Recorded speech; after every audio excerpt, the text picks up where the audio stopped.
আল্লাহ তাআলা বলে, বান্দা হিসাবের সময় তো কাছাইয়া গেল, আখিরাত তো চলেই আসলো, কিয়ামত তো চলেই আসলো, আজও তো তুমি গাফিল হয়েই রইলা। 40 বছর হয়ে গেছে, 1 বছর শেষ হইছে, এভাবে বুঝি নাফরমানিতে পড়ে রইলা বান্দা। 365 দিনে কোনদিন ছেলেরা তোমরা যারা ফজরের নামাজ পড়ো না, তুমি বলো না বাপ এত শক্ত এত পাষাণ কেমনে হইলা? 1টা বছর কোনদিন ফজরের নামাজ পড়ো নাই, এত বড় নিকৃষ্ট জানোয়ার মুসলমানের বাচ্চা কেমনে হয় বলেন?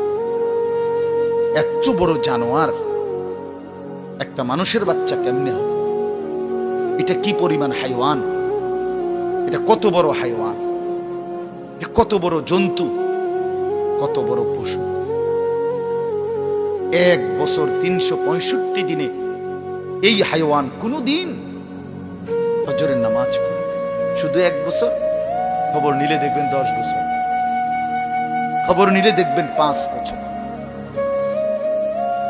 জানোয়ারের মতো, ইহুদির মতো, খ্রিস্টানের মতো চুল রাইখা তৃপ্তি বোধ করে, এর চাইতে অসভ্যতা, এর চাইতে নিকৃষ্ট রুচি, এত বিকৃত মানসিকতা কোন জন্তু জানোয়ারেরও হয় না।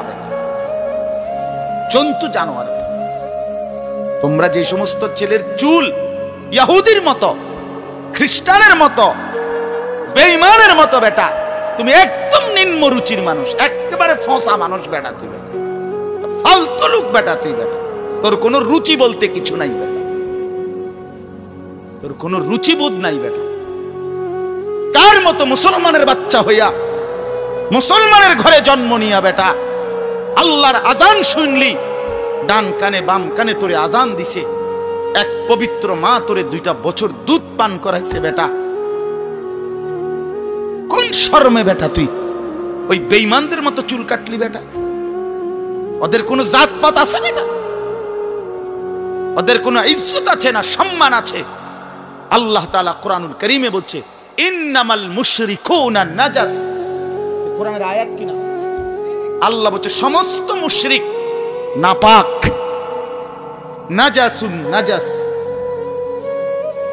সমস্ত ইহুদি নাপাক, সমস্ত খ্রিস্টান নাপাক, সমস্ত হিন্দু নাপাক, সমস্ত বৌদ্ধ নাপাক, সমস্ত নাস্তিক নাপাক, সমস্ত মুরতাদ নাপাক, সমস্ত বেঈমান নাপাক।